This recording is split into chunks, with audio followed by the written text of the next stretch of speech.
Bueno, ahora vamos a preguntar qué saben de Malvinas. ¿Qué sabes de Malvinas? No, no sé nada. Bueno, te queríamos preguntar qué sabes de Malvinas.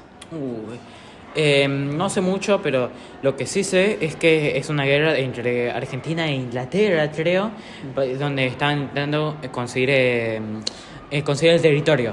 Sí. Y terminó ganando Inglaterra en la guerra. Eso es todo lo que sé. Bueno, muchas gracias. ¿De qué curso sos? Primero. Gracias. Queríamos preguntar qué sabes de Malvinas. Bueno, yo, sé que fue en abril 2 de 1982. Fue en la época de la dictadura. Fueron ahí, o sea, el ejército de Argentina fue a invadir Malvinas para recuperarlas, que las ganamos, pero después como que Inglaterra volvió con más soldados. Bueno, ¿cómo estás? Hola, ¿todo bien? ¿A qué curso vas? Yo soy de sexto D. Te íbamos a preguntar qué sabes de Malvinas. De las Malvinas sé que son argentinas, la heredamos de los españoles y los ingleses vinieron a querer sacarnos. Y si tenés algún conocido que haya ido. Sí, en realidad sí, mi abuelo. Lamentablemente no volvió, quedó allá. Fue algo bastante feo, pero sí, tengo familia. Bueno, muchas gracias. ¿Qué curso sos? Quinto C. Te queríamos preguntar qué sabes de Malvinas. Y lo que me dijeron en la escuela, que en el 82 hubo una disputa entre Argentina y Gran Bretaña. Y que son argentinas. ¿Estás? ¿Qué tal? ¿Todo bien? ¿A qué curso vas? Cuarto C. Te vamos a preguntar qué sabes de Malvinas. Bueno. ¿Qué? O sea, ¿qué sé de Malvinas ahora? ¿Esa es la primera pregunta? Sí. No sé mucho. Salvo lo que veo en la escuela. ¿Dónde? Salvo lo que veo en la escuela, no sé mucho. ¿Y nos puedes contar? Familiares no tengo nada. No, mentira. Lo más cercano que tengo de familiares es un tío que hizo servicio militar en preguerra o en el mismo año. Después nada. ¿Y tenés alguna anécdota o algo de eso? No. Bueno, gracias. Lo que acabamos de ver refleja algo real. Todavía hay mucha gente que no conoce en profundidad qué fue la Guerra de Malvinas o que la recuerda de forma muy incompleta. Y esa falta de memoria no es algo menor.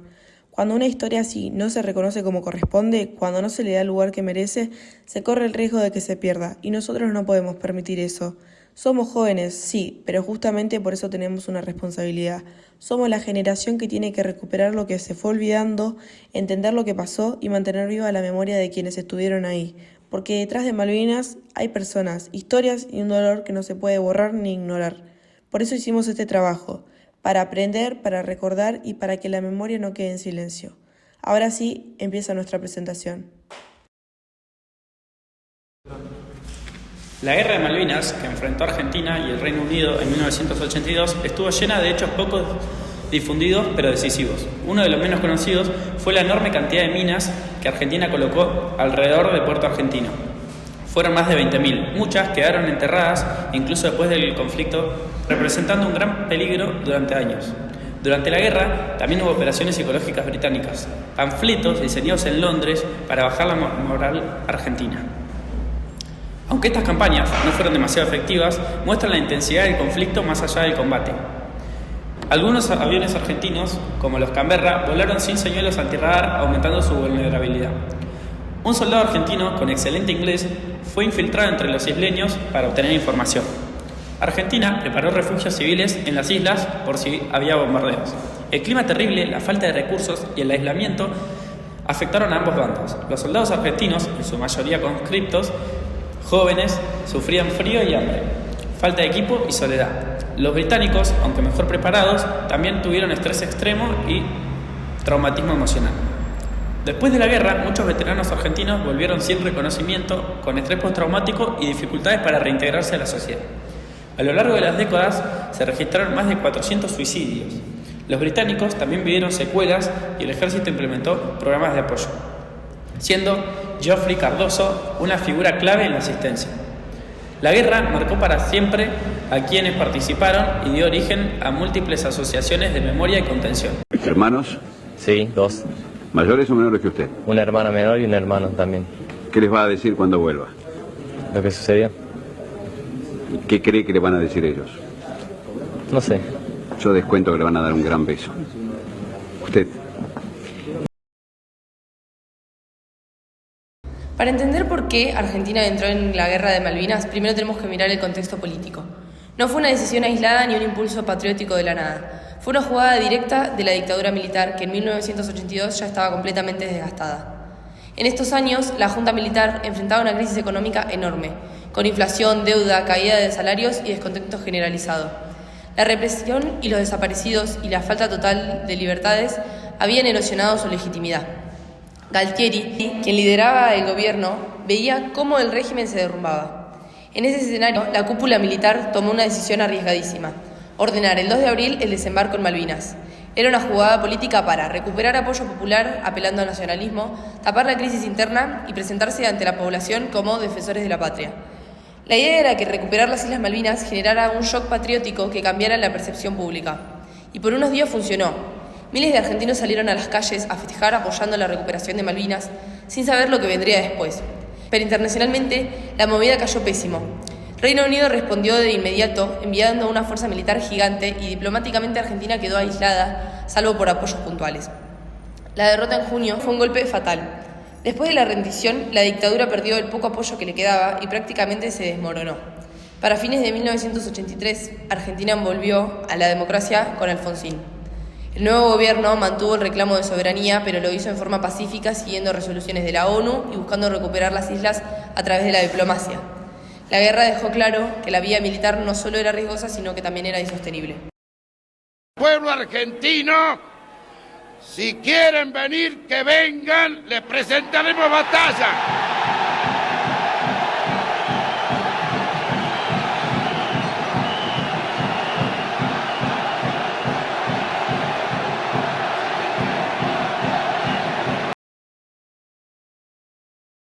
Mientras los soldados combatían en las islas, en el continente se vio otra guerra, la guerra de la información y la propaganda y de las emociones. La sociedad argentina experimentó la guerra con una mezcla muy fuerte de orgullo, patriótico y profunda desinformación. La gente apoyaba de corazón a los soldados, pero desconocía casi todo lo que realmente estaba ocurriendo. Los primeros días, el ambiente era de euforia, banderas en las calles, comunicados triunfalistas y mensajes que reforzaban la idea de una victoria segura. Pero en ese sentimiento estaba sostenido por los medios, que estaban censurados por la dictadura. La televisión mostraba imágenes cuidadosamente seleccionadas. Los diarios titulaban "Estamos ganando".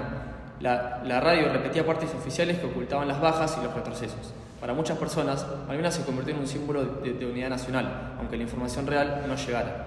Los artistas, por su parte, estaban en un terreno complejo. La dictadura ponía límites, había autocensura y miedo. Sin embargo, aún así, el conflicto quedó plasmado en canciones, pinturas, poemas y obras que empezaron a aparecer incluso después de la guerra. Con el regreso de la democracia, la producción cultural sobre Malvinas explotó. Aparecieron libros, documentales y obras que ofrecieron una mirada más honesta y dolorosa. Cuando llegó la derrota, el impacto social fue enorme. Muchos soldados regresaron de forma silenciosa, sin homenajes y sin contención. Algunos fueron recibidos con indiferencia o incluso rechazo, producto del desconcierto y la manipulación informativa previa. La sociedad pasó del apoyo masivo a una especie de shock. Con los años, este dolor se transformó en memoria, en reflexión y en un intento por reparar lo que la dictadura destruyó: la verdad, el respeto y el reconocimiento hacia los combatientes.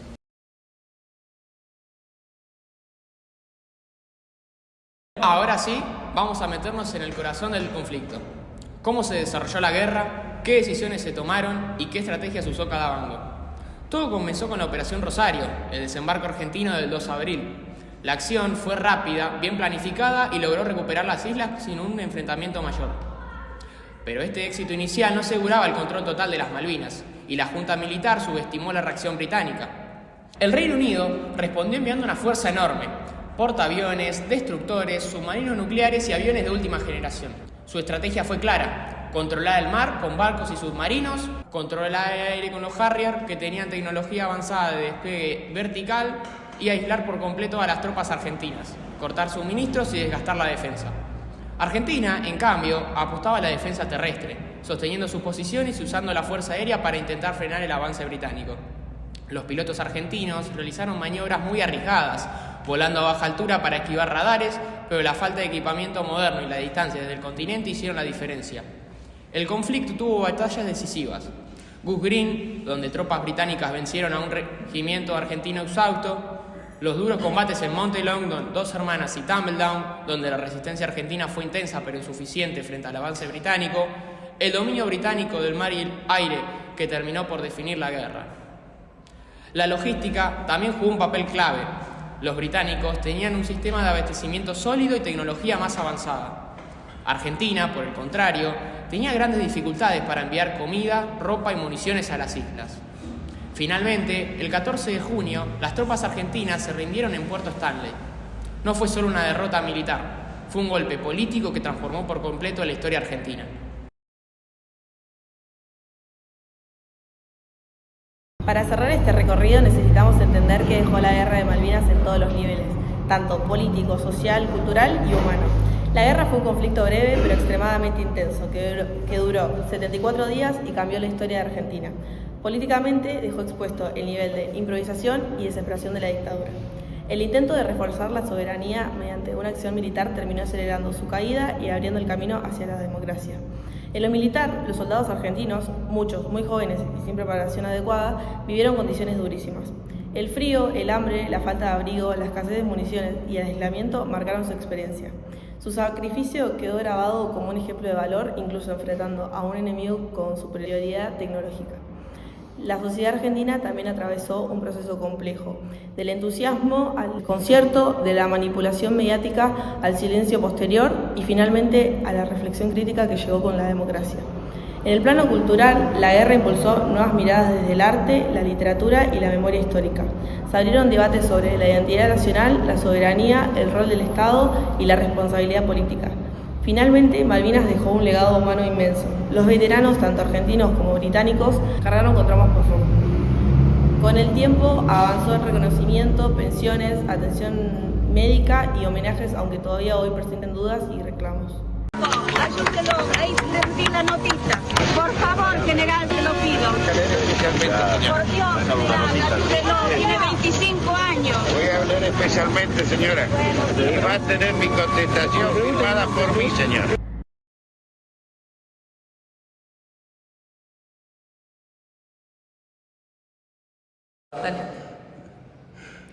Bueno, buenos días. Mi nombre es Julio César Gatti y pertenecía a la Armada Argentina. En realidad pertenezco todavía como suboficial retirado. En el año 82 tenía 30 años, estaba en la mitad de mi carrera y participé en el inicio de la guerra, o desde el inicio de la guerra, en Georgia del Sur. Bueno, ahora le vamos a hacer unas preguntas para que responda. La primera es, ¿cómo se vivía el día a día en la guerra?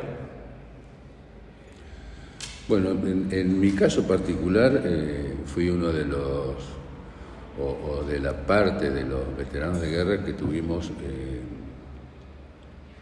un transitar bastante cómodo.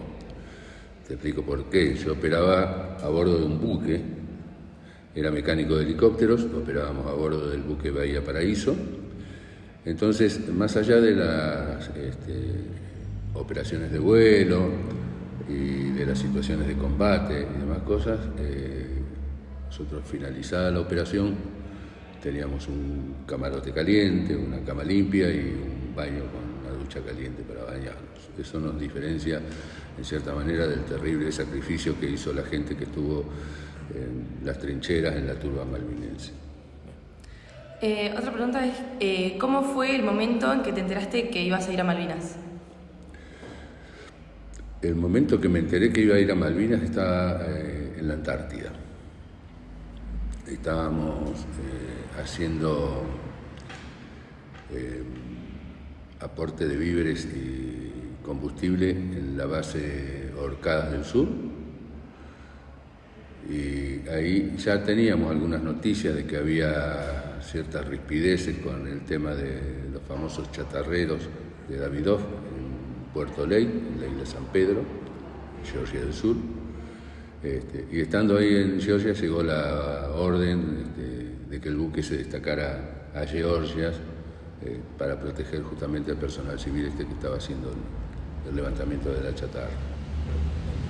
Bueno, ¿puedes contar alguna situación o imagen que te haya quedado guardada, que te haya quedado grabada para siempre?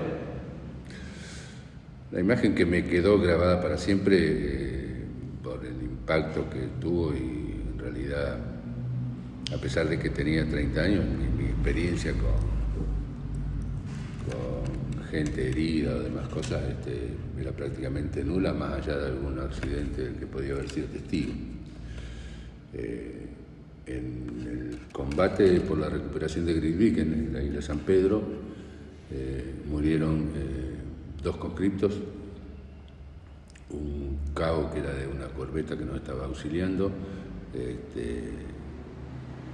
y bueno, me tocó justamente, los conscriptos estos volaban, eran infantes de marina que los llevaba un helicóptero de ejército, y yo volaba como mecánico y artillero en un helicóptero de la Armada, de la aviación naval. Bueno, me tocó justamente cuando derriban el helicóptero de ejército, me tocó bajarme, ir a ver la situación de los heridos a bordo del helicóptero, ayudarlos a bajar y ver estos 2 pibes muertos, que fue realmente una impresión bastante grande, porque fue el momento en que comprendí lo que era la guerra, que estábamos realmente en guerra, porque hasta ahí era como vivir una aventura, una situación que yo suponía que iba a quedar en la historia y que yo iba a ser uno de los protagonistas. Me sentía bien. Es más, siempre me gustó la fotografía, y antes de salir en ese vuelo puse mi cámara fotográfica debajo de mi asiento, cosa que las circunstancias me hicieron olvidar por completo, y recordé recién 2 días después dónde la había dejado la cámara. Está bien. ¿Cómo fue la vuelta al país después de la remisión? Bueno, yo volví al país a fines de junio. Ya para ese entonces estaba operando con el grueso de la escuadrilla en Río Grande. Nos pasamos los últimos días de la guerra. Yo llegué a Río Grande el 29 de mayo y con la orden de formar parte de una de 2 tripulaciones que debíamos cruzar a Malvinas con 2 helicópteros dentro de un avión Hércules. Fueron días de ir todos los días al aeropuerto a esperar la carga que se hiciera el vuelo, que nunca se pudo cumplir porque el cerco aéreo sobre Puerto Argentino se había cerrado en demasía, y bueno, sorprendió el 14 de junio ahí, el día del fin de las acciones, y yo volví cerca, no recuerdo exactamente cuando volví, pero cerca de fines de ese mes, en un repliegue ya ordenado, y bueno, un poco las emociones y las pasiones tranquilizadas. No fue un regreso alegre por el resultado del combate, por la pérdida de compañeros. Yo perdí 2 compañeros de escuadrilla que estaban a bordo de Belgrano con un helicóptero. Pero bueno, nos esperaba la familia y fueron muchos días de ausencia, así que el volver a la familia compensó un poco toda la tristeza que traía. Bueno, esta pregunta está un poco relacionada con esto que contabas, de cómo fue su vida posguerra. Mi vida posguerra empezó, es decir, los militares de carrera regresamos de Malvinas, tuvimos una licencia, yo no recuerdo, fueron 15 días, y nos reincorporamos al servicio como si no hubiera pasado nada. Más allá de algún trámite que se fue haciendo después para justamente dejar registro de lo que había ocurrido, la vida nuestra empezó a seguir como era antes de la guerra. El trabajo diario, en la escuadrilla, los vuelos de adiestramiento y demás cosas. Y bueno, la última pregunta es si cambió en algo tu forma de ver la vida después de haber estado ahí. Sí, en cierta manera sí, es decir, realmente me pude convencer de que el destino nuestro está marcado. A veces uno vive con el temor de que le pase algo y demás cosas, y realmente creo que haciendo bien las cosas nuestro devenir en la vida está más allá de lo que podamos hacer. Sí, por supuesto, como dije, haciendo bien las cosas, no tentando a la suerte, no haciendo actividades de riesgo sin control, pero por lo demás uno puede transitar la vida como está, por terrible que sea lo que fuera a suceder alrededor. Un ejemplo pavo, después de la guerra, y que tiene pocos años, el día del temporal de viento en Bahía Blanca, yo tengo un hijo discapacitado, en ese momento estaba solo con mi hijo en mi casa, vivo en Villa Rosas, y lo dejé solo porque fui a llevar a un chico amigo hasta se le rayan al 3000, cruzando toda la ciudad. Le digo a Ezequiel, como estaba tormentoso, digo, si llega a llover o algo que él no se siente muy cómodo, sentate acá en la cocina que tenés más luz por si se corta la energía. Me fui a Celarrayán, cuando volvía se desató la tormenta. Yo tenía que llegar a casa sí o sí porque estaba mi hijo solo. Y me agarró a la altura de la rotonda de Don Bosco y el canal. Volaban árboles, se caían los postes de la luz, no se veía nada de la lluvia, se cortaban las calles. Tardé 2 horas y pico en llegar. Tenía que hacer cuadras marcha atrás, cuadras en contramano, porque no había reglas para poder seguir. Nadie, los pocos que estábamos en la ruta, en la calle, teníamos la misma situación. La mayoría paró, se puso refugio y quedó que era el que podía. Yo no podía. Y sin embargo, llegué a mi casa sin un rayón en el vehículo, no pasó nada. Vi árboles caídos arriba de los autos y esas cosas. Entonces, realmente, si uno tiene un propósito y el propósito es sano, es bueno, hay que encararlo. Pasé una guerra, volví vivo, volví sano y todas estas otras cosas que me ocurren realmente me dan la pauta de que hay que hacer las cosas bien y tener fe. Lo demás viene solo. Gracias. Muchas gracias. Antes de cerrar la entrevista, le preguntamos a Julio si tenía algún dato curioso para compartir de su experiencia, algo que le hubiera quedado marcado. Esto fue lo que nos contó. Fueron esos 74 días de mucha intensidad, ¿viste? Y lo que quedó se fue contando de diferentes maneras. Y una de las cosas que yo me encargo siempre, no porque yo haya estado,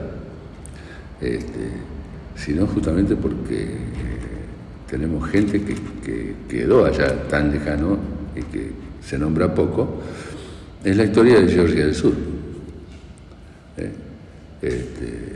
Georgia del Sur es una isla que está a 1500 kilómetros al este de Malvinas, en el medio de la nada, en el medio del océano. No hay nada, y está en una zona terriblemente incómoda, áspera, un clima extremo. ¿Viste? Hay una sola grupo de construcciones que es un centro de estudios antártico que pertenece a Inglaterra, en la bahía de Grytviken. La isla de San Pedro era la base de 4 factorías balleneras que operaban ahí. En la década del 60, cuando se empieza a cortar la caza de la ballena, las factorías, el gobierno inglés decide abandonarlas y las dejaron así como estaban. Un día se fueron y dejaron todo como estaba. Yo tuve la experiencia de recorrer a pie Puerto Lake y de ver en algunas casas, que eran de los obreros que estaban ahí, la mesa con platos en la mesa y latas de comida abierta y los cubiertos. Se fueron y dejaron como estaba. Ya hacía 20 años que se habían ido. Eso con todos los destrozos que habían hecho los terribles vientos que suele haber por la zona. En Puerto Ley, por ejemplo, tenían un cine en un hangar tinglado parabólico, ¿viste? El viento había arrancado las chapas, estaban las butacas todas destrozadas, porque se ve que gente había pasado y todo a su manera vandalizan, ¿viste? Había unas latas así que eran de las películas, antes las películas venían en rollos,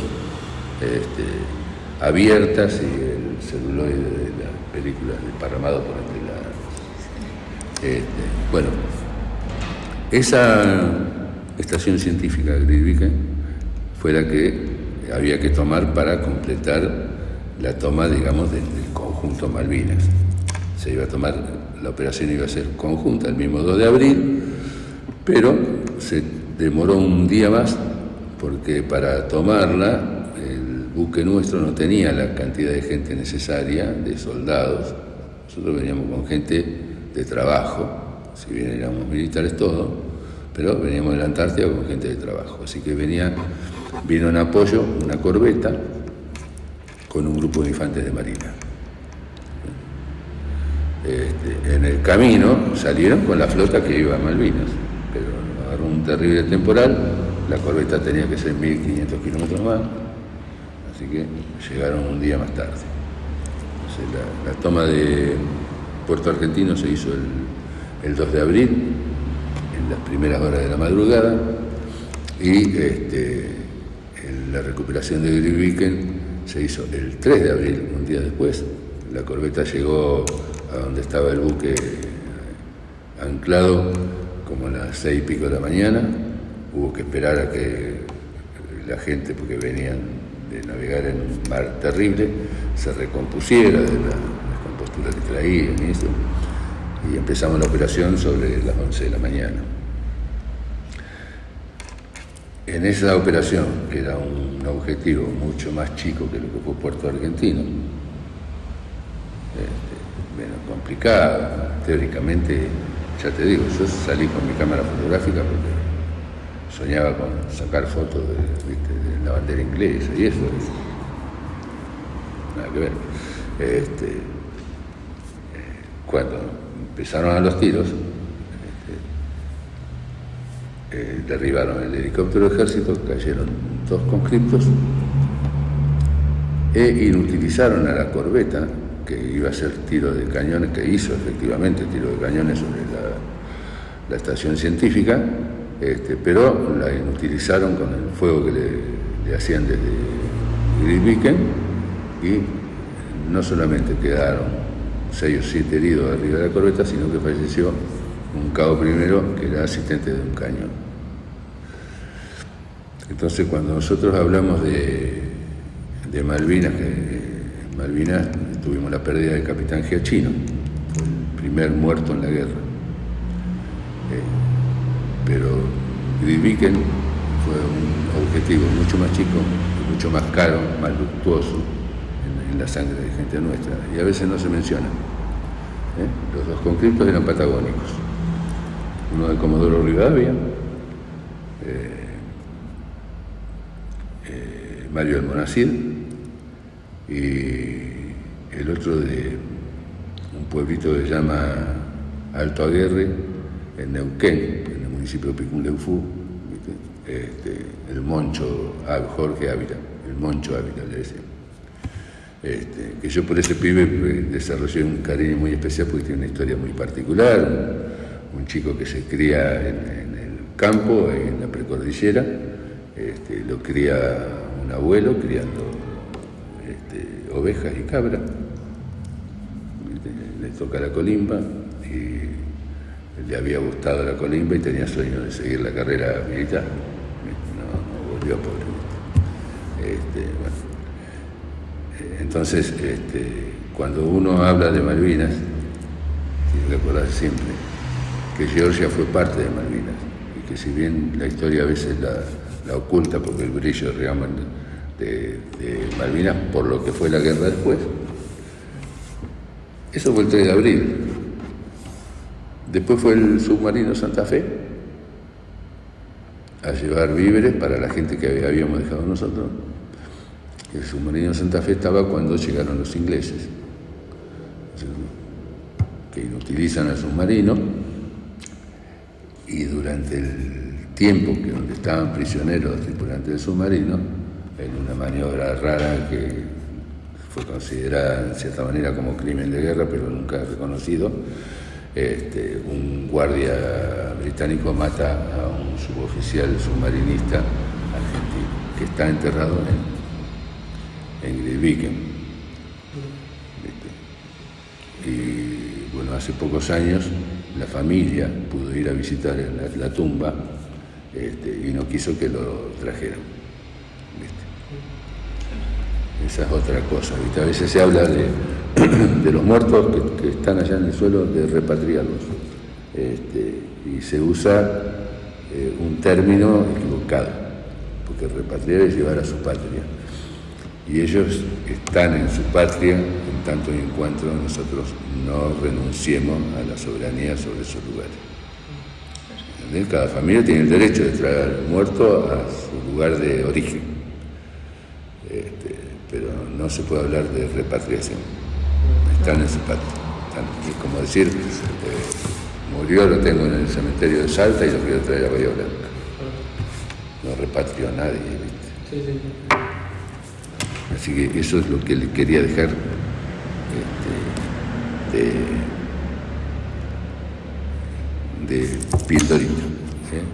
No se olviden de cabeza, ¿no? De Georgia. Fue más duro, no más duro en el combate, sino más triste los resultados del combate.